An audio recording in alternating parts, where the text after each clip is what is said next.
மூன்றாவதாக கர்த்தர் நல்லவர். மீண்டும் ஒரு நாளை கொடுத்த ஆண்டவருக்கு நன்றி செலுத்துவோம். இந்த உலகத்திலே போராட்டங்கள், வியாதிகள், பிரச்சனைகள் ஏதாவது ஒன்று வந்து கொண்டுதான் இருக்கிறது. ஆனால் நமக்கு பலன் இல்லாமல் போய்விடுகிறது.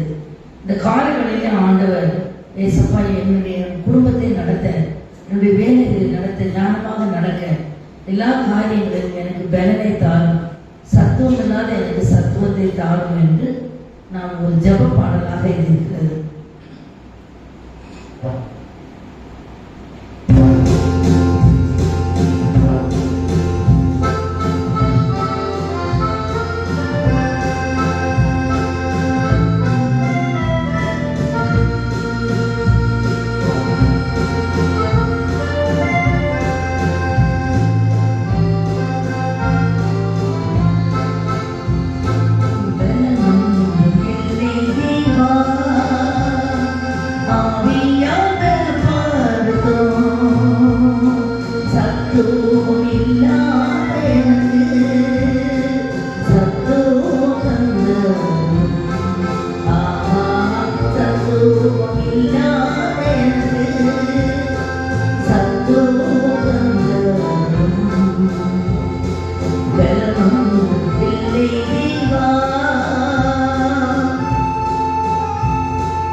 ஸ்தோத்திரம் ஆண்டவரே, ஸ்தோத்திரம்.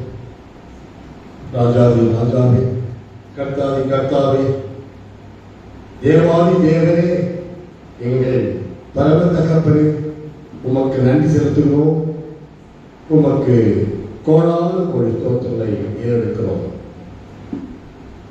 நாங்கள் உம்முடைய பிள்ளைகளாக உம்முடைய நாமத்தில் கூடி உம்முடைய சமூகத்தில் வந்து உம்மை துதித்து பாடி உம்மை ஆராதிக்கவும் உம்முடைய வேதத்தை தியானிக்கவும் இந்த அருமையான சந்தர்ப்பத்தை எங்களுக்கு கிருபையாய் தந்திருக்கிறதுக்காக ஸ்தோத்திரம். இப்பொழுது இந்த வேத ஆராய்ச்சியிலே வந்து கலந்து கொண்டிருக்க மக்களை சீக்கிரமாக அழைத்து வாரும். தடைப்பட்டவர்களை வருகிற நாட்களிலாவது அழைத்து வரும்படியாக வேண்டுகிறோம். வந்திருக்க எங்களோடு கூட திட்டவட்டமாகவும் தெளிவாகவும் பேசும்படியாக வேண்டிக் கொள்கிறோம். ஆண்டவரே, இந்த நேரத்தை எங்களுக்கு ஆசீர்வாதமாக மாற்றித்தாரும், மோட்சமாக்கித்தாரும். எம்மாவூருக்கு போன சீஷர்களோடு கூட நீர் கலந்து கொண்டு வேத வார்த்தைகளை விளக்கி காட்டின பொழுது அவர்களுடைய இருதயங்கள் கொழுந்து விட்டு எழுந்தது போல இந்த நேரத்திலும் எங்கள் இருதயங்களும் கொழுந்து விட்டு எறியும்படியாக கிரியை செய்யும். இந்த நேரத்தை எங்களுக்கு ஆசீர்வாதமாக மாற்றித்தாரும், மோட்சம் மாற்றித்தாரும். இயேசுவின் இந்த நாமத்திலே கெஞ்சி கேட்டுக்கொள்வோம் அன்புள்ள பிதாவே, ஆமென். இந்த லெந்து நாட்களிலே நாம் ஒவ்வொரு வருஷமும் ஒவ்வொரு வேதத்திலிருந்து ஒரு பகுதியை, ஒரு தலைப்பை தெரிந்து கொண்டு அதை நாம் தியானித்துக் கொண்டு வருவோம். கடந்த வருஷம் மலைமேல் ஏறும் அனுபவம் என்ற என்பதை குறித்து நாம் தியானித்தோம். இந்த வருஷத்திலே இயேசுவின் சோதனை, அது மத்தேயு சுவிசேஷம் 4ஆம் அதிகாரம் 1 முதல் 11ஆம் வசனம் வரை உள்ள பகுதியிலிருந்து நாம் தியானித்துக் கொண்டு வருகிறோம். ஒவ்வொரு நாளிலும் ஒவ்வொரு தலைப்பிலே நாம் தியானித்துக் கொண்டு வருகிறோம். நேற்றைய தினத்திலே 21ஆம் நாள் நேற்று சனிக்கிழமை, அதாவது இயேசு கிறிஸ்து பிசாசை ஜெயிப்பதற்கு தெரிந்து கொண்ட 3 போராயுதங்கள், அதை குறித்துதான் நாம் தியானித்துக் கொண்டு வருகிறோம். 3 போராயுதங்களிலே அது முதலாவது வருவது உபவாசம். இயேசு பிசாசு ஜெயிக்க உபவாசத்தை தெரிந்து கொண்டார். அதை நாமும் உபவாசிக்க தொடங்கிக் கொள்வோம். இரண்டாவதாக இயேசு கிறிஸ்து ஜெபம் பண்ணினார். ஜெபமே ஜெயம், ஜெபமே ஜீவன். ஆகினாலே ஆண்டவர் எப்பொழுதும் ஜெபிக்கக்கூடியவராக இருந்தார். ஜெபத்தினாலே பிசாசை ஜெயித்தார். நாமும் கூட ஜெபத்தினாலே ஜெபிக்கிறோம். உபவாசத்தினாலும் ஜெபத்தினாலும் அன்றி மற்றெப்பதத்தினாலும் இந்த பிசாசு போகாது என்று இயேசு சொல்லியிருந்தார். இன்றைக்கு 22ஆம் நாள். இன்றைக்கு வேதம். இயேசு கிறிஸ்து பிசாசு ஜெயித்து தேர்ந்து கொண்ட 3 போராயுதங்கள்: உபவாசம், ஜெபம், வேதம். பாசமா பாட்டு பாடினாங்க. என்ன பாடினாங்க? பலன் ஒன்றும் இல்லை. ஏன் பலன் இல்லை? சரியா சாப்பிடல.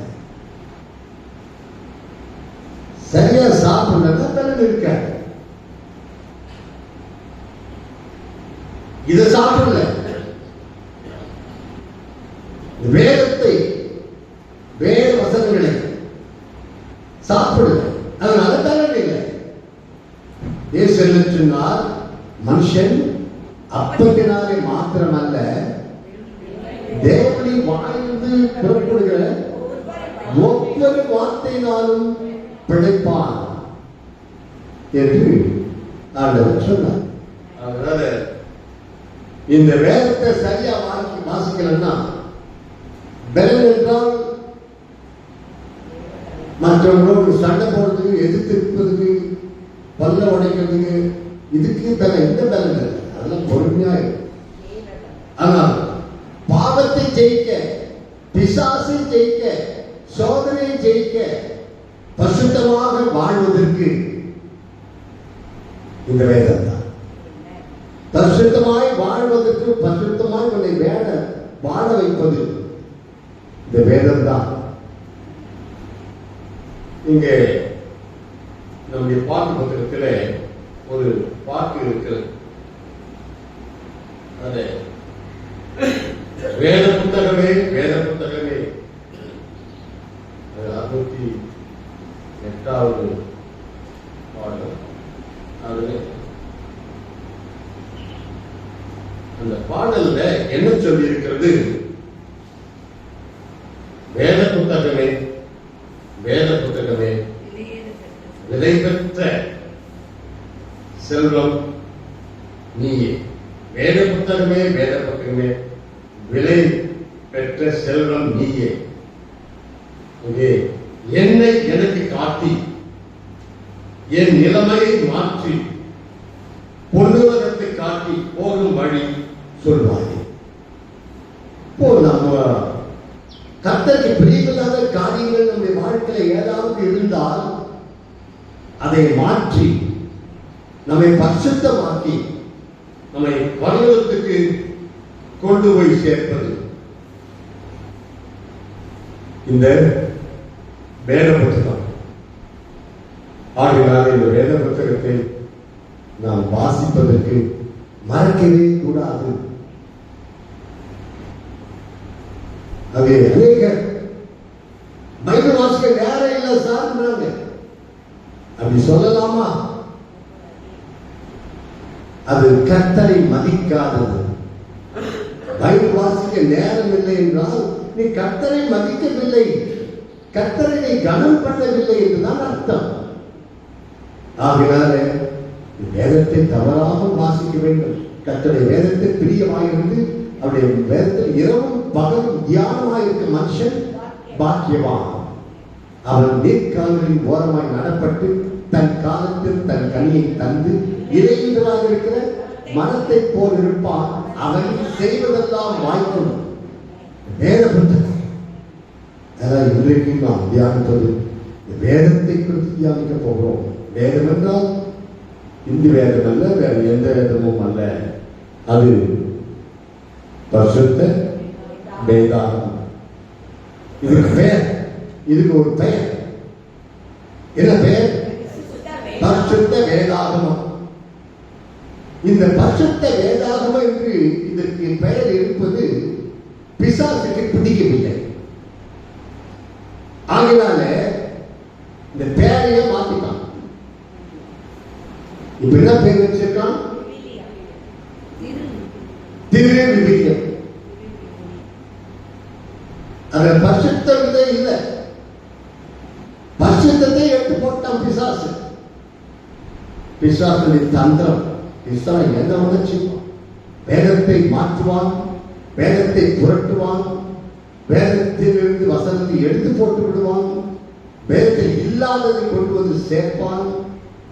பிசாசு மாற்றிக்கொண்டே இருப்பான். நாம் ஜாக்கிரதையா இருக்க வேண்டும். பரிசுத்த வேதாகமத்தை எழுதினது யார்? பரிசுத்த ஆவியானவர். மனிதர்கள் தான் எழுதினார்கள். ஆனால் பரிசுத்த ஆவியானவர் நேரம் வந்து இந்த பைபிள் எழுதல. மனிதர்கள் மூலமாகத்தான் பரிசுத்த ஆவியானவர் எழுதினார். மனிதர்கள் தங்கள் சொந்த வார்த்தைகளை எழுதவில்லை, தங்கள் சொந்த கருத்துக்களை எழுதவில்லை, அவங்க இஷ்டத்துக்கு வந்ததெல்லாம் எழுதவில்லை. அவர்கள் எப்படி எழுதினார்களாம்? அது பரிசுத்த ஆவியினாலே ஏவப்பட்டு. கர்த்தருடைய வேதம் அப்படிப்பட்டது. தேவனுடைய வார்த்தை எபிரேயர் 4:12 என்ன சொல்லி இருக்கிறது? தேவனுடைய வார்த்தையானது ஜீவனும் வல்லமையும் உள்ளதாயும் இருபுறமும் கருக்குள்ள எந்த பட்டயத்தில் கருக்கானதாயும் ஆத்மாவையும் ஆவியையும் கணுக்களையும் ஊனையும் பிரிக்கத்தக்கதாக உருவ குத்துகிறதாயும் இருதயத்தின் நினைவுகளையும் யோசனைகளையும் வகையறுக்கிறதாயும் இருக்கிறது. இந்த வேதம் எவ்வளவு அருமையான ஒரு வேதம். சுருக்கமா சொல்ல போனா இந்த வேதம் இருபுறமும் கருப்புள்ள பட்டை. எதிராளியை யுத்தம் பண்ண போனால் பட்டயம் இல்லாமல் போகலாமா? இதுதான் பட்டை. பிசாசை ஜெயிக்க வேதம் வேண்டும். வேதம் தெரிந்திருக்க வேண்டும். சும்மா கையில தூக்கி போதாது. சிறு தூங்கும்போது தலைக்காலிக்கு பதிலாக பைபிள் வச்சு பண்ணுறான். என்ன கெட்ட கனவுலாம் வராது. சரி, எப்படி பண்ணி போ. அதுக்காக பைபிள் இதை வாசிக்க வேண்டும். வாசிப்பது மட்டுமல்ல, தியானிக்க வேண்டும். அது மட்டுமல்ல, அது வாழ்க்கையின் அனுபவத்திலே அது கொண்டு வர வேண்டும். ஆகினால இந்த வேதத்தை தேவனுடைய வார்த்தை. அதனால்தான் ஆண்டவர் சொன்னார், அவர் பிரதியுத்தரமாக மத்திய 4:4 மனுஷன் அப்பத்தினாலே மாத்திரமல்ல தேவனுடைய வாயிலிருந்து புறப்படுகிற ஒவ்வொரு வார்த்தையினாலும் பிழைப்பான் என்று எழுதியிருக்கிறது என்றார். நாம் எதனாலே பிழைப்போம், எதனால் நாம் உயிர் வாழ முடியும் என்றால் தேவனுடைய வாயிலிருந்து புறப்படு, தேவனுடைய வார்த்தை, தேவனுடைய வாயிலிருந்து புறப்படு ஒவ்வொரு வார்த்தையினாலும். ஒவ்வொரு வார்த்தை அதை எதையும் நம்ம எடுக்கக்கூடாது, அதை மாற்றக்கூடாது, எதையும் கொண்டாது அதை இடையில கொண்டாது என்ன சேர்க்கக்கூடாது. ஆகினால இது பரிசுத்த வேதாகமம். இது தேவனுடைய வார்த்தை. அது 2 பேதுரு 1வது அதிகாரம் 20வது வசனம் என்ன கூறுகிறது? வேதத்தில் உள்ள எந்த தீர்க்க தரிசனமும் சுய தோற்றமான பொருளை உடையதாக இராது என்று நீங்கள் முந்தி அறிய வேண்டும். நீங்கள் அறிய வேண்டியது எனது இது சும்மா சாதாரண புத்தகம் அல்ல. இது என்ன சொல்லிக்கிறது? அடுத்த வசனம், தீர்க்க தரிசனமானது ஒரு காலத்திலும் மனுஷனுடைய சித்தத்தினாலே உண்டாகவில்லை. தேவனுடைய பரிசுத்த மனுஷர்கள் பரிசுத்த ஆவியினாலே ஏவப்பட்டு பேசினார்கள். இந்த பைபிள் முழுவதும் 40 தேவனுடைய மனிதர்கள் எழுதியிருக்கிறார்கள். 40 தேவனுடைய பரிசுத்தவான்கள் எழுதியிருக்கிறார்கள். ஆனால் ஒரே வார்த்தை சொல்ல வேண்டும் என்றால் எழுதியது பரிசுத்த ஆவியானவர். பரிசுத்த ஆவியானவர் 40 பேர் அவர் வெவ்வேறு காலத்தில் வாழ்ந்தவர்கள். அவர்கள் ஒருவர்கள் அறியாதவர்களும் இருந்திருக்கிறார்கள். ஆனாலும் கூட ஒரே தேவனை பற்றி சொல்லியிருக்கிறார்கள். எதிலும் ஒன்றுக்கொன்று வித்தியாசம் இல்லை, கருத்து வேறுபாடு இல்லை, எல்லாம் ஒற்றுமையாக இருக்கிறது. Contradiction, no contradiction. அப்படி ஒருமையாக ஒற்றுமையாக ஒத்து போக அப்படி தேவனுடைய வார்த்தை. ஆகினால இது தேவனுடைய வார்த்தை. ஆகினால இது தேவனுடைய வார்த்தையிலிருந்து எதையும் மாற்றக்கூடாது, தேவனுடைய வார்த்தையை புரட்டக்கூடாது, இதிலிருந்து எதையும் எடுத்துக் போடக்கூடாது, இதில் எதுவும் கொண்டு வந்து சேர்க்கவும் கூடாது. என்ன சொல்லி வெளிப்படுத்தல் 22வது அதிகாரம் 18ஆம் வசனம் என்ன கூறுகிறது? இந்த புத்தகத்தில் உள்ள தீர்க்க தரிசன வசனங்களை கேட்கிற யாவருக்கும் நான் சாட்சியாக எச்சரிக்கிறதாவது ஒருவன் இவைகளோடு எதையாவது கூட்டினால் இந்த புத்தகத்தில் எழுதியிருக்கிற வாதைகளை தேவன் அவன் மேல் கூட்டுவார். எவ்வளவு பயங்கரம், எவ்வளவு பயங்கரமான ஒன்று. இன்னும் அடுத்த வசனம் 19வது 22 ஒருவன் இந்த தீர்க்க தரிசன புத்தகத்தின் வசனங்களில் இருந்து எதையாவது எடுத்து போட்டால் ஜீவ புத்தகத்திலிருந்தும் பரிசுத்த நகரத்திலிருந்தும் இந்த புத்தகத்தில் எழுதப்பட்டவைகளிலிருந்தும் அவனுடைய பங்கை தேவன் எடுத்து போடுவார். அதனால நம்ம ரொம்ப ஜாக்கிரதையாக இருக்க வேண்டும். பிசாசு அவனுக்கு ஏற்றாற் போல் வசனத்தை மாற்றுகிறான்.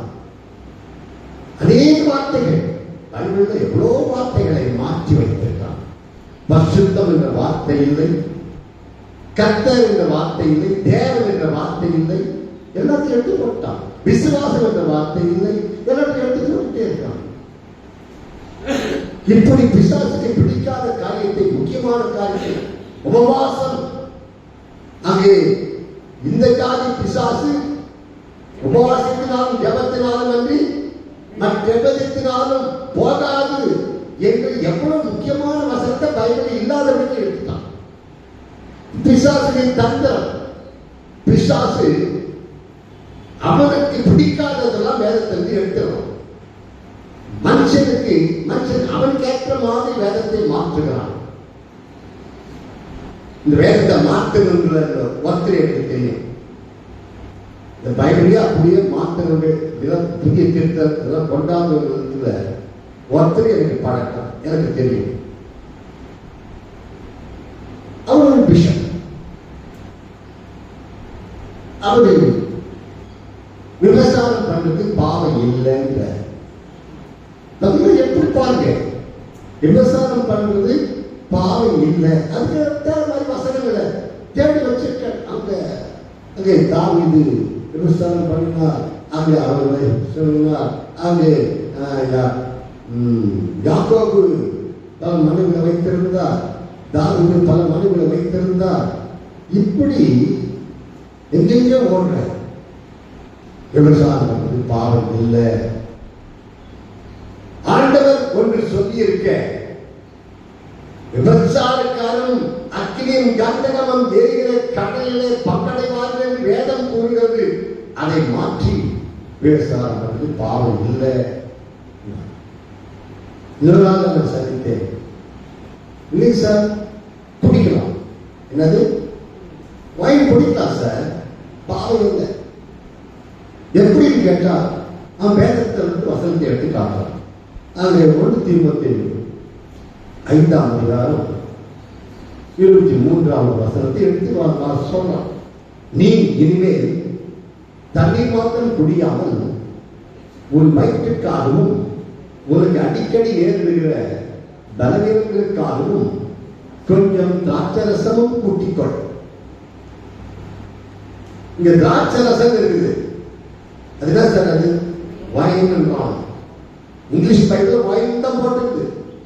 இங்கிலீஷ் பைபிள் நியாயமா என்ன போடணும்? கிரேப் ஜூஸ் போடணும். அது வைன், அதுக்கும் வைன் தான், இதுக்கும் திராட்சரசத்துக்கும் வைன் தான் போட்டு வச்சிருக்கான். பாத்துக்கலாம், இவனுக்கு ஏற்ற மாதிரி வசனத்தை தேடி கண்டுபிடிச்சு வச்சிருக்கான் பாருங்க. இவன் குடிக்கிறான், இவன் குடிக்கிறதுக்கு ஏற்ற மாதிரி வசனத்தை மாற்றிக்கொள்கிறான். அது இப்படித்தான். ஆனா உண்மையான தேவனுடைய பிள்ளைகள் இயேசு ஏற்றுக்கொண்டால் குடிக்க மாட்டார்கள். எங்க அப்பா பயங்கர குடிகாரராக இருந்தார். விடாமல் குடிப்பார், சொத்தை வித்து வித்து குடிப்பார். யார் சொன்னாலும் கேட்க மாட்டார். என்னுடைய சொத்து நான் அழிப்பேன் என்று சொல்வார். அப்படி இருந்த மனிதன் இயேசுவை ஏற்றுக்கொண்டால் குடியை விட்டார். பாத்தீங்களா? அதுதான் தேவனுடைய உண்மையான தேவனுடைய பிள்ளைகளுக்கு அடையாளம். மாற்றம், வாழ்க்கையில ஒரு மாற்றம். வேதவசனம் ஒன்று சொல்லி இருந்தால் அந்த வசனத்தின்படி வாழ வேண்டும். வேத வசனத்தின்படி நம்முடைய வாழ்க்கையை மாற்றிக்கொள்ள வேண்டும். வசனத்தின்படி வாழ்க்கையை மாற்றினால்னா இவன் என்ன பண்றான்? அவன் வாழ்க்கைக்கு ஏற்ற மாதிரி வசனத்தை மாற்றான். அதுக்கு ஏற்ற மாதிரி எல்லாம் பண்றான். ஒருத்தர் சிகரெட் குடிக்கிறாங்க. அவங்க என்ன பண்றாரு? அவங்க சொல்றாரு, சிகரெட் குடிக்கலாம் சார். எப்படி? பைபிள் எந்த பைபிள்? தேவனே சிகரெட் குடிச்சாருன்றாங்க. தேவனே சிகரெட் குடிச்சாராம். எப்படி குடிச்சார? வசனத்தை எடுத்து காட்டணும். எதை காட்டணும்? சங்கீதம் 18:18. சங்கீதம் 18:18 அவர் நாசியிலிருந்து புகை எழுந்திற்று, அவர் வாயிலிருந்து பட்சிக்கிற அக்கினி புறப்பட்டது, அதனால் தணல் மூண்டது. பாருங்க சார், பைபிளே போட்டது. தேவனே சீரட்டு குடிச்சாராம், அவர் மூக்கிலிருந்து புகை வந்ததாம், அவர் வாயில நெருப்பு. எப்படி சார் மூக்கில் எப்படி புகை வரும்? தேவன் மூக்கில் புகை வந்ததாம். அப்புறம் என்ன அர்த்தம்? சிகரெட் குடிச்சாரு. நம்மளும் சிகரெட் குடிக்கலாம் சொல்ற. இதெல்லாம் அவங்களுடைய வாழ்க்கைக்கு ஏற்றாற்போல் வசனத்தை மாற்றுகிறார்கள், வேதத்தை புரட்டுகிறார்கள், கள்ள போதகர்கள். உண்மையான தேவனுடைய பிள்ளையா இருந்தார் வேதவசனத்தை படிக்கும் போது அவன் வாழ்க்கை மாறிவிடும். வசனத்தின் படி வாழ்க்கை மாற வேண்டும். வேதம் அப்படியாக மனிதனை மாற்றி அமைக்கிறது. இந்த வேதத்தை படிப்போம், தவறாமல் வாசிப்போம். அநேக வருஷங்களுக்கு முன்பாக நான் பைபிளில நான் போது அப்புறம் மாஸ்டர் ஆகல.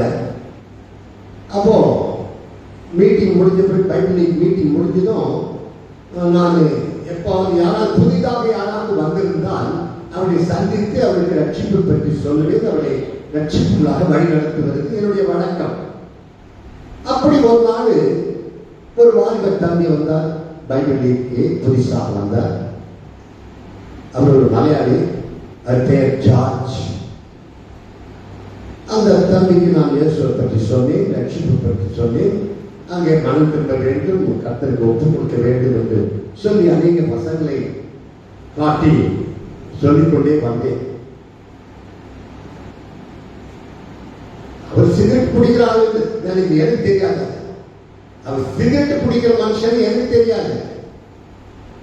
அவர் நான் வேத வசனத்தை எடுத்து படிச்சுட்டே இருந்தேன். இது தேவனுடைய ஆலயம், பரிசுத்தமான ஆலயம், பரிசுத்த தேவன் தங்கக்கூடிய ஆலயம், இதுதான் ஆலயம். இதை நாம் பரிசுத்தமாக காத்துக்கொள்ளணும், இது தேவனுடைய ஆலயம் என்று நான் அங்கே சொன்னேன். சொல்லிக்கொண்டு இந்த வசனத்தை எடுத்து வாசித்தேன். 1 கொரிந்தியர் 3:16 நீங்கள் தேவனுடைய ஆலயமாய் இருக்கிறீர்கள் என்றும் தேவனுடைய ஆவி உங்களில் வாசமாய் இருக்கிறார் என்றும் அறியாதிருக்கிறீர்களா? அவ்வளவுதான் வாசிக்கிறாங்க. அடுத்த வசனம் 1 கொரிந்தியர் 3:17 ஒருவன் தேவனுடைய ஆலயத்தை கெடுத்தால் அவனை தேவன் கெடுப்பார். தேவனுடைய ஆலயம் பரிசுத்தமாய் இருக்கிறது, நீங்களே அந்த ஆலயம். அவ்வளவுதான் படிச்சேன், அவ்வளவுதான் படிச்சு காட்டினாங்க. அவன் கண்ணில் கண்ணீர் ஊத்தாங்க. அவன் எழுந்து போனான், எழுந்து வெளியே கேட்டுக்கிட்ட போனான். என்னடா வெளியே போறானே, இன்னும் நான் முடிக்கவே இல்லை, ஜபம் பண்ணி முடிக்கல, வெளியே போறேன். நான் பின்னாடி நான் ஓடுனேன். பின்னாடி ஓடுனா அவன் போயிட்டு பாக்கெட்ல இருந்து சிகரெட் பாக்கெட் எடுத்தான். சிகரெட் பாக்கெட் ஃபுல்லா சிகரெட் இருக்கு. சிகரெட் பாக்கெட் எடுத்து அப்படியே நொறுக்கி திக் போட்டான். அது பிறகு வந்தான். அந்த தொடர்ந்து அவர்கள் சொல்லி ரட்சிப்புகளாக வழி நடத்தேன். நான் சிகரெட்டை பத்தி அவருக்கு சொல்லலை, சிகரெட் பிடிக்கக்கூடாது, சிகரெட்டுங்கிற வார்த்தையே நான் சொல்லலை. இந்த வசனத்துல சிகரெட் இருக்குதா? சிகரெட் பத்தி ஏதாவது இந்த 2 3 16 17 சிகரெட் பிடிக்கக்கூடாதுன்னு சொல்லி இருக்குதா? இல்லை. ஆனால் ஆவியானவர் அவன் கூட பேசியிருக்கிறார். பரிசுத்த ஆவியானவர் அவனுக்கு அதை உணர்த்தி காட்டியிருக்கிறார். பார்த்தீங்களா? நம்முடைய சபையோட இந்த சிகரெட்டு பாவம் என்று நான் சொன்னேன். அதுக்கு வேறு வசனங்களை எடுத்து காட்டினேன், இந்த வசனம் கூட எடுத்து காட்டினேன். நம்முடைய சபையில் ஜெபராஜ் வந்துட்டு பாருங்க, மளிகை வச்சிருக்கிறார், இப்ப இல்லை எடுத்துட்டார். அவர் பின்னாடி சாட்சி சொன்னார், பாஸ்டர் நான் ரொம்ப நாளா சிகரெட் பிடிச்சிட்டு இருந்தேன், நீங்க பிரசங்கம் பண்ணீங்க, தட்டை எங்களை பேசினார், சீக்கிரத்தை விட்டுட்டேன். இப்படித்தான் தேவனுடைய வார்த்தை மனிதனை மாற்றி அமைக்கிறது. வேத வசனத்துக்கு ஏற்றால் போல் நம்முடைய வாழ்க்கையை மாற்றிக்கொள்ள வேண்டும். ஆனால் மனிதன் என்ன செய்கிறான்? அவன் வாழ்க்கைக்கு ஏற்றால் போல் வசனத்தை மாற்றிக்கொள்கிறான். பிசாசு தந்திரமானவன், தந்திரம் உள்ளவன், நம்மை வஞ்சிப்பான், நம்மை ஏமாற்றுவான். வேத வசனத்தை கொண்டுதான் ஏமாற்றுவான். வேத வசனத்தை தான் சொல்லுவான். ஆதாம் ஏவாளை எப்படி ஏமாற்றினான்? ஏவாளை எப்படி ஏமாற்றினான்? தேவன் சொன்ன வார்த்தையை தான் அப்படியே சொன்னான். ஆனா கொஞ்சம் மாற்றினான். அது ஏவாளுக்கு தெரியல. அதுதான் அப்போஸ்தலனாகிய பவுல் அங்கே அதை பற்றி சொல்லுகிறார். 2 கொரிந்தியர் 11:3 ஆகிலும் சர்ப்பமானது தன்னுடைய தந்திரத்தினாலே ஏவாளை வஞ்சித்தது போல உங்கள் மனதில் கிறிஸ்துவை பற்றிய உண்மையிலிருந்து விலகும்படி கெடுக்கப்படுமோ என்று பயந்திருக்கிறேன் என்று அப்போஸ்தலனாகிய பவுல் கொரிந்து சபையை பற்றி கவலை கொண்டு. என்றால் இந்த கொரிந்து சபையில தான் அநேக பாவங்கள், துணிகரமான பாவங்கள், பயங்கரமான பாவங்கள் நிரம்பி கிடந்தது. தந்திரமாக பிசாசு ஏமாற்றி வேதவசனத்தை புரட்டி மாற்றி அமைத்து அங்கே அவதியாக வாழ்ந்தார்கள். இன்னும் அதே 2 கொரிந்தியர் 11:4 விளக்குகிறது.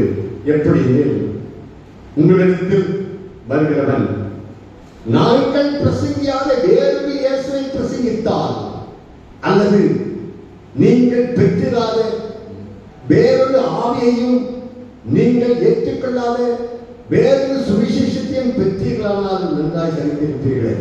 இங்கே வேறொரு இயேசு, வேறொரு ஆவி, வேறொரு சுவிசேஷம், நாங்கள் சொல்லாத, பவுல் எழுதுகிறார், நான் சொல்லாத, நாங்கள் சொல்லாத, அப்போஸ்தலர்கள் சொல்லாத. அதான் அப்படின்னா என்ன அர்த்தம்? இந்த பைபிள்ல இல்லாத வேறொரு இயேசு. பைபிள்ல ஒரு இயேசுவை சொல்லி இருக்கிறது. ஆனா இவங்க சொல்றது வேறொரு இயேசு, வேறொரு இயேசுவை பற்றி பிரசங்கிக்கிறார், சொல்லுகிறார்கள். என்னது வேறொரு இயேசு? இயேசு சொல்றது போல செய்ய மாட்டார்கள். இயேசு நடந்தது போல நடக்க மாட்டார்கள். இயேசுவை வேற வகையில காட்டுவார்கள். என்னது? டான்ஸ் ஆடுறது, வேதத்தை இஷ்டம் போல மாற்றுவார்கள். இவர்கள் வாழ்க்கைக்கு ஏற்றால் போல் வேதத்துல இயேசு டான்ஸ் ஆடினாரா? இயேசு டான்ஸ் ஆடினாரா? எந்த அப்போஸ்தலனாவது டான்ஸ் ஆடினாரா? இல்லையே. இவங்க சொல்றோம் இயேசு மாதிரி இல்லை. உங்களுக்கு இயேசு சொன்னா என்னை பின்பற்றுங்கள், ஃபாலோ மீ, என்னை பின்பற்றுங்கள் சொன்னாரு. ஆனா இவங்க இயேசுவை பின்பற்றல. யாரை பின்பற்றாங்க? இவங்க சொல்றாங்க தாவீது டான்ஸ் ஆடினாரு. தாவீது டான்ஸ் ஆடினாரு எங்க போயிட்டான் பாரு, இயேசு போயிட்டான். தாவீது டான்ஸ் ஆடினாரு, தாவீது டான்ஸ் ஆடினாரு. சரி, டான்ஸ் ஆடிட்டு அவர் விபசாரத்தில் விழுந்தார். அதனால இவங்களும் பாவத்தில் விபசாரத்தை விட்டு கிடக்கிறாங்க. இப்படி வேறொரு இயேசு, வேறொரு இயேசுவை காட்டுகிறார். இது உதாரணத்துக்கு இதை ஒன்று சொல்றேன். அதனால வேறொரு இயேசுவை பிரசங்கிக்கிறார்கள். நீங்க பெற்றால் வேறொரு ஆவி, வேறொரு ஆவி. வேதம் சொல்லுகிற பரிசுத்த ஆவி ஒன்று, இவர்கள் சொல்வது பரிசுத்த ஆவி வேற, சம்பந்தம் இல்லாத. இவர்கள் சொல்லுகிற பரிசுத்த ஆவி அங்கே பாவத்திலே துணிகரமாய் விபசாரத்திலே அர்த்தம் துணிகரமாய் வாழக்கூடிய அந்த ஆவி. நீ எப்படி வேண்டும் என்றாலும் ஜீவிக்கலாம், நீ எவ்வளவு பாவம் வேண்டும் என்றாலும் வாழலாம், ஆனாலும் நீ ஊழியம் செய்யலாம். இப்படி வேறொரு ஆவி. அப்புறம் வேறொரு சுவிசேஷம். வேதத்துல நமக்கு சுவிசேஷம் இருக்கிறது. ஆனால் இவர்கள் சொல்ற சுவிசேஷம் வேற. பாவம் செய்யலாம், இயேசு பாவம் செய்யலாம் சொன்னாரா? இயேசு என்ன சொன்னார்?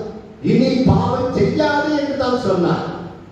ஆனா இவங்க செய்யலாம், இவங்களும் பாவம் செய்து கொண்டே ஊழியம் செய்கிறார்கள். அதனால அவர்களை குறித்து வேதம் எழுப்புறது அந்த 2 Corinthians 11:13 என்ன கூறுகிறது? அப்படிப்பட்டவர்கள் கள்ள போதகர்கள், கவனமுள்ள வேலையாட்கள், கிறிஸ்துவனுடைய அப்போஸ்தலரின் வேஷத்தை தரித்துக் கொண்டவர்களாக இருக்கிறார்கள். இவனை குறித்து நாம் ஜாக்கிரதையா இருக்க வேண்டும். நமக்கு மாதிரி பைபிள் தான்.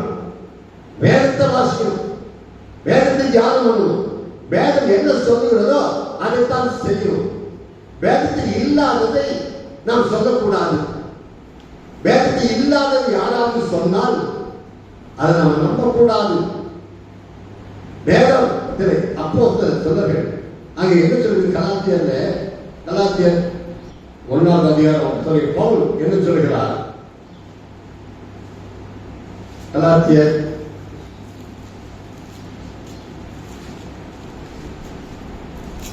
1ஆம் அதிகாரம் 7ஆம் வசனத்தை வேறொரு சுவிசேஷம் இல்லையே, சிலர் உங்களை கலகப்படுத்தி கிறிஸ்துவினுடைய சுவிசேஷத்தை புரட்ட மனதாய் இருக்கிறார்களே அல்லாமல் வேறல்ல.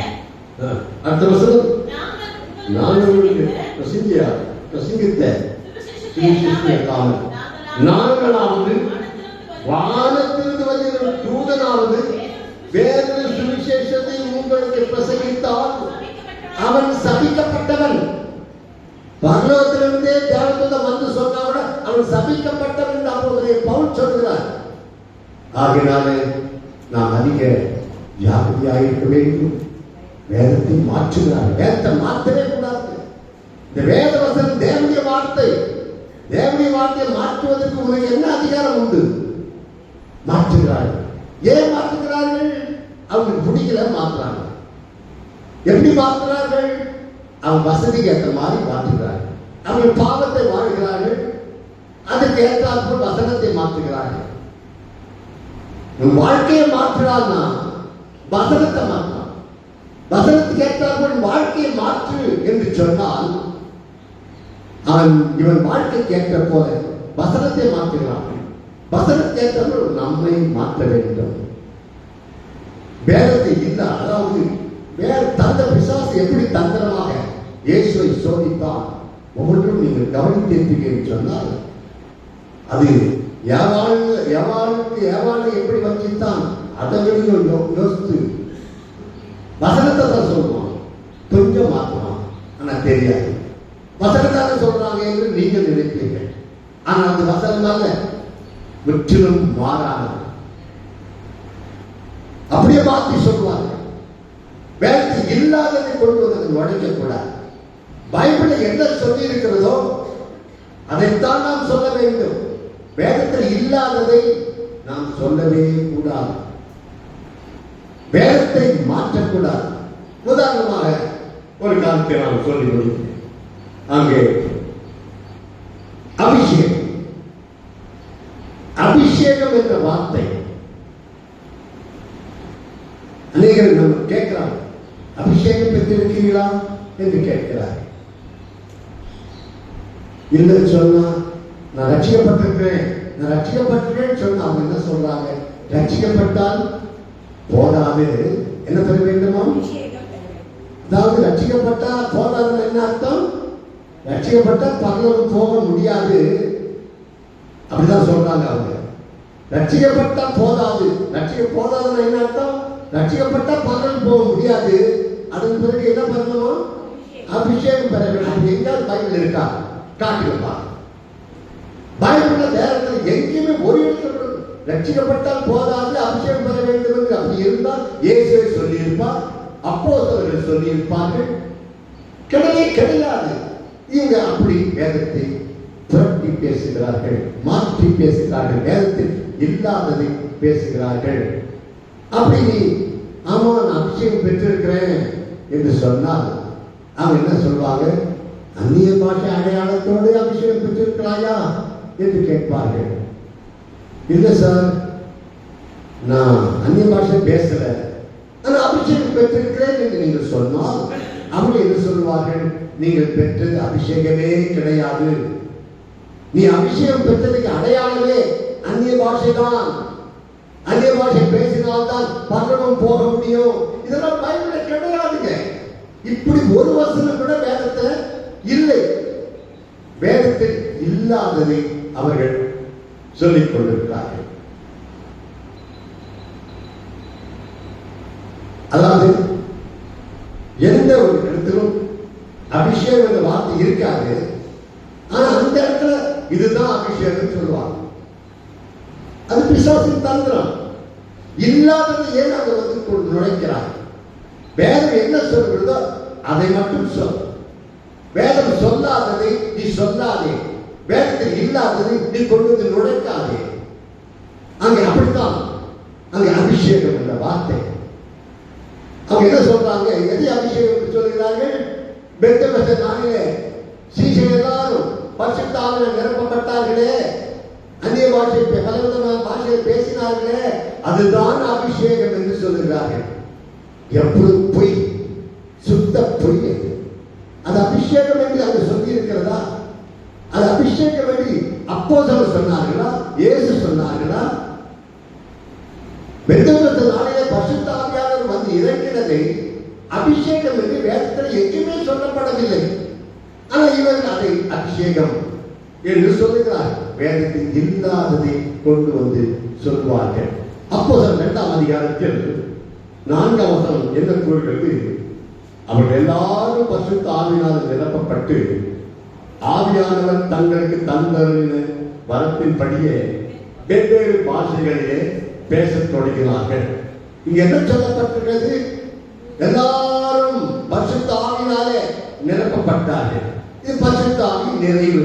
பரிசுத்த ஆவி நிரப்பப்பட்டார்கள், அபிஷேகம் பண்ணப்பட்டார்கள் என்று அது சொல்லி இருக்கிறதா? அங்கே இன்னும் இந்த சம்பவத்தை, இந்த அப்போஸ்தலர் 2ஆம் அதிகாரத்தில் பெந்தெகோஸ்தே நாளிலே பரிசுத்த ஆவியால் ஊற்றப்பட்ட இந்த சம்பவத்தை 3 பேர் சொல்றாங்க. 3 பேரும் இதை அபிஷேகம் என்று சொல்லவில்லை. பேதுரு சொல்றார். இதை வந்து பின்னால் சொல்றார். அப்போஸ்தலர் 11ஆம் அதிகாரம் 15ஆம் வசனத்துல அவர் இந்த கோவிலை வீட்டில் போயிட்டு சொல்லும் போது பரிசுத்த ஆவியானவர் வந்து இறங்கினார், பாஷைகளை பேசினார்கள். அதை சொல்லும் போது அங்க சீஷர்களுக்கு வந்து அதை பற்றி எப்படி நடந்தது என்று பகிர்ந்து கொள்கிறார். அப்ப என்ன சொல்றாரு? நான் பேச தொடங்கின போது பரிசுத்த ஆவியானவர் ஆதியிலே நம்மேல் இறங்கினது போல. ஆதியிலேன்னா எது? பெந்தெகோஸ்தே நாளிலே பரிசுத்த ஆவி இறங்கினாரே, அது போலவே அவர்கள் மேல் இறங்கினார். அதைத்தான் சொன்ன. இங்க அபிஷேகம் என்று சொன்னாரா? இது அபிஷேகம் என்றால் சொன்னார். அது மட்டுமல்ல, அங்கே அப்போஸ்தலர் 11 16ஆம் வசனம் என்ன கூறுகிறது? யோவான் ஜலத்தினாலே ஞானஸ்நானம் கொடுத்தான், நீங்களோ பரிசுத்த ஆவியினாலே ஞானஸ்நானம் பெறுவீர்கள் என்று கர்த்தர் சொன்ன வார்த்தையை அப்பொழுது நினைவு கொண்டேன் என்று பேதுரு சொல்ற. அதை அபிஷேகம் என்று சொன்னாரா? பரிசுத்த ஆவியினாலே அபிஷேகம் பெறுவீர்கள் என்று இருக்கிறதாங்க? இல்லை. பரிசுத்த ஆவியினாலே என்ன பெறுவீர்கள்? ஞானஸ்நானம் பெறுவீர்கள்.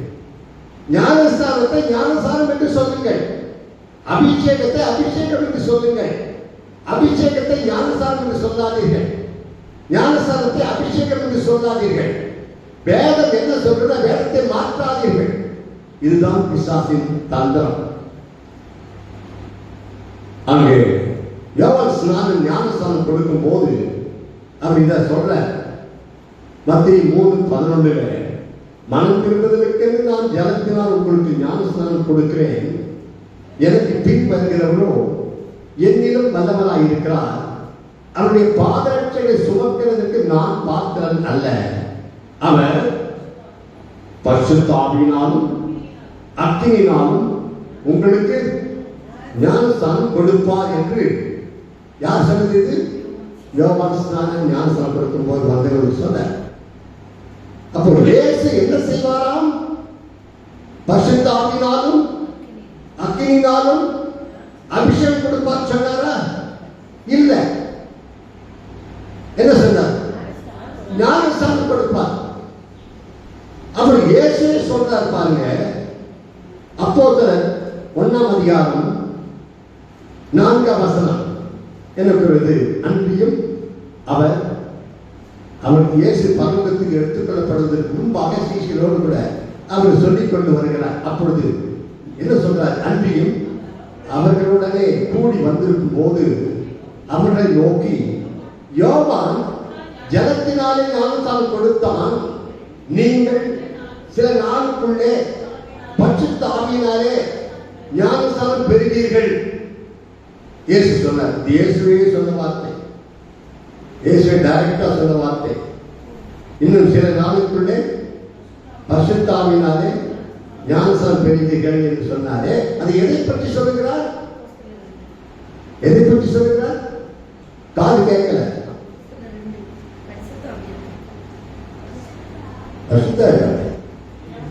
எங்க இருக்கீங்க நீங்க? இன்னும் சில நாளுக்குள்ளே பரிசுத்த ஆவியினாலே ஞானஸ்தானம் பெறுவீர்கள் இயேசு சொன்னாரே, அதை எந்த சம்பவத்தை, எந்த நிகழ்ச்சி குறித்து சொல்லுகிறார்? பெந்தேகோஸ்தே நாளிலே பரிசுத்த ஆவியானவர் வந்து இறங்கினாரே, பாஷைகளை பேசினார்களே, அந்த சம்பவத்தை குறித்து சொல்கிறார். இயேசு சொன்னார். அது சொல்லும் போது அவர் என்ன சொன்னார்? நீங்கள் சில நாளுக்குள்ளே பரிசுத்த ஆவியினாலே அபிஷேகம் பெறுவீர்கள் என்று சொன்னாரா? என்ன சொன்னார்? ஞானஸ்தானம். இயேசு அதை ஞானஸ்தானம் என்று தான் அழைக்கிறார். அதை அபிஷேகம் என்று சொல்லவில்லை. அது அபிஷேகம் இல்லை. ஏன் இயேசு அதை அபிஷேகம் என்று சொல்லவில்லை? அது அபிஷேகமாக இருந்தால் இயேசு சொல்லி இருப்பாரு, இன்னும் சில நாட்களுக்குள்ளே நீங்கள் பரிசுத்த ஆவியினாலே அபிஷேகம் பெறுவீர்கள் என்று சொல்லி இருப்பாரு. ஏன் சொல்லல? ஏன் சொல்லல? சொல்லுங்க பார்க்கலாம்.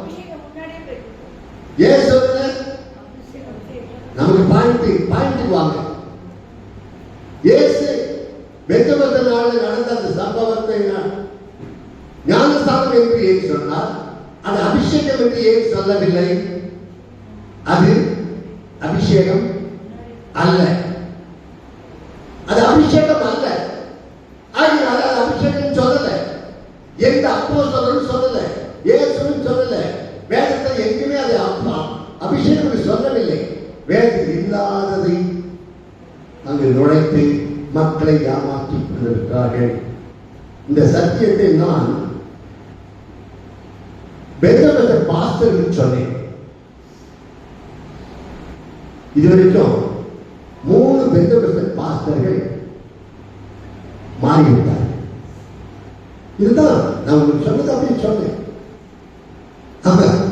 ஆமா பாஸ்டர் அவங்க சொல்றாங்க. பெந்தேகோஸ்தே பாஸ்டருங்க, அவங்க அந்நிய பாஷை அபிஷேகம் பேசுற ஆட்கள் அவங்க சபையில. இப்போ அவங்க மாறிட்டாங்க. இன்னொரு தம்பி ஆட்டோ டிரைவர் வந்தான். ஆட்டோ ஓட்டு சர்ச்சு பேரு, பைபிள் காலேஜ் இதெல்லாம் பார்த்துட்டு இங்க எங்க உள்ள வந்து பேசினான். பாஸ்டர் நீங்க பைபிள் காலேஜ் தான் நடத்தீங்களா? ஆமாம் சொன்னேன். பாஸ்டர் நான் கூட பைபிள் காலேஜ் படிக்கணும்னு எனக்கு ஆசை. பிஏ படித்தவன் பிஎஸ்சி பட்டம் படித்தவன் ஆட்டோ ஓடின்னு இருக்கான். எனக்கு பாஸ்டர் நான் ஊழியக்காரன் ஆகணும்னு எனக்கு ஆசை இருக்குது. என் ஊரில் நிலம் இருக்குது, மேட்டூர் டேமில் கிட்ட எனக்கு இடம் இருக்குது சொந்தமா. அதை நான் சர்ச்சு கட்டணும், பாஸ்டர் ஆகணும்னு எனக்கு ஒரு ஆசை. நான் ஒரு பைபிள் காலேஜில் வந்து படிக்கலாமா என்று கேட்டான். நான் சொன்னேன் தாராளமாக பார்ப்பேன். நீ எந்த சபைக்கு போகிறப்பான்னு கேட்டேன். அவன் சொன்னான் நான் சிபிஎம் என்று சொன்னான். அப்போ நான் கேட்டேன், நீ அபிஷேகம் பெற்றிருக்கிறாயா என்று கேட்டேன். ஆமாம் பாஸ்டர் நான் அபிஷேகம் பெற்றிருக்கிறேன் என்று சொன்னான். அடுத்த கேள்வி நான் கேட்டேன், அந்நிய பாஷை அடையாளத்தோடு அபிஷேகம் பெற்றிருக்கிறாயா என்று கேட்டேன். ஆமாம் பாஸ்டர் நான் அந்நிய பாஷை அடையாளத்தை அபிஷேகம் பெற்றிருக்கிறேன். அப்பதான் பாப்பா பைபிள் காலேஜில் வந்து சேர்ந்து அப்ளிகேஷன் ஃபார்ம் கொடுத்து அனுப்பியிருக்கேன். அப்போ சொல்றது அவனுக்கு விஷயத்தான். இங்க வந்த பிறகு அவனுக்கு வசனத்தை சொன்னால் வசனம் அவனை மாற்ற போகுது. ஆகினாலே வேதத்தில் இல்லாதது சொல்லாதீர்கள். அந்நிய பாஷை, இவங்க சொல்ற அந்நிய பாஷை அது வேற, அது பைபிள்ல கிடையாது. பைபிள் இல்லாத அந்நிய பாஷை. இவர் சொல்ற அபிஷேகம் பைபிள்ல கிடையாது. பைபிள் இல்லாத அபிஷேகத்தை அவர்கள் சொல்லுகிறார்கள். இவர் சொல்ற தீர்க்க தரிசனம் பைபிள்ல கிடையாது. பைபிள் இல்லாத தீர்க்க தரிசனம், அந்நிய பாஷை, அபிஷேகம், தீர்க்க தரிசனம், இந்த மூன்றை வைத்துத்தான் உலகமெங்கும் பிசாசு மக்களை வஞ்சித்து ஏமாற்றிக் கொண்டு அவர்கள் இந்த வேதத்தை வாசிக்காதபடிக்கு வஞ்சிக்கிறார்கள். இந்த வேதத்தை படித்தவர்களுக்கு பக்தி விருத்தி உண்டாகிவிடும். நீ பரிசுத்தமாகி விடுவாய், நீ பரலோகத்துக்கு போய் விடுவாய். பிசாசுக்கு அது பிடிக்காது. ஆகினாலே அந்நிய பாஷை தான் மனுஷனுக்கு பக்தி விருத்தி உண்டாக்கும். ஆகினாலே என்று சொல்லி அந்நிய பாஷை பேசிட்டே உனக்கு பக்தி விருத்தி உண்டாகணும். அப்ப பைபிள் தேவையில்லையே. அந்நிய பாஷை மூலமா உனக்கு பக்தி விருத்தி உண்டாகுதுன்னு இந்த பைபிள் இருக்கு. இந்த பைபிள் தூக்கி போட்டுலாமே. நீ அந்நிய பாஷை பேசிக்கொண்டே இருக்கலாம், பக்தி விருத்தி உண்டாகணும், நீ பரிசுத்தமாயிடுவ, பரலோகம் போய்விடும். பிசாசு தந்திரமாக ஏமாற்றி வஞ்சித்துக் கொண்டிருக்கிறான். இவர்களுக்கு நாம் அதிக ஜாகிரதையாக இருக்க வேண்டும். பக்தி விருத்தி அதிகமாக சொன்னா அது பைபிள் இல்லாத காலத்தில் சொன்னாரு. அப்போ பைபிள் இல்லாத அப்போ நம்ம கையில வைத்திருக்க இந்த வேதம், பரிசுத்த வேதம் அந்த காலத்துல இல்லை. இல்லாத காலத்தில் ஆண்டவர் அந்நிய பாஷை மூலமாக மக்களுக்கு அங்க பக்தி விருத்தி உண்டாக்கி கொண்டு வந்தார். அதுதான் அப்போ பவுல் சொல்றார், இதெல்லாம் குறைவானது, அந்நிய பாஷை குறைவானது, அங்கே தீர்க்க தரிசனம் சொல்றது குறைவானது. இதெல்லாம் சொல்லிட்டு இந்த பைபிள் தான் நிறைவானது. நிறைவானது வரும்போது குறைவானது ஒழிந்துவிடும். ஆண்டவர் சொன்னார், சொன்னபடி பைபிள் வந்துருச்சு. இதுக்கு இந்த பைபிளை காட்டிலும் நமக்கு பக்தி விருத்தி உண்டாக்கக்கூடியது ஏதாவது உலகத்தில் இருக்கிறதா? கிடையவே கிடையாது. அதனால பிசாசு தந்திரமாக வஞ்சிப்பான். இயேசுவையும் அப்படித்தான் பிசாசு இயேசுவை வஞ்சிக்க பார்த்தான். வேத வசனத்தை கொண்டே வஞ்சிக்க பார்த்தான். ஆண்டவர் வேத வசனத்தை கொண்டே பிசாசு ஜெயித்தார். வேதம் தெரியணும், வேதம் தெரியாதனால்தான் வஞ்சிக்கப்படுகிறார்கள். ஆகிய கல்வி கற்றுநோக்கி ஜாமனும் தேவ சமூகம் நம்மை காட்சி லேட்டாயிடுச்சு. பரவாயில்ல, சத்தியத்தை சொல்ல வேண்டியதாக இருக்குது. ஆகினால உங்கள் யாராவது ஒருவர் நம்மை ஜெபத்தில் நடத்தும்படியாக கேட்டுள்ளது.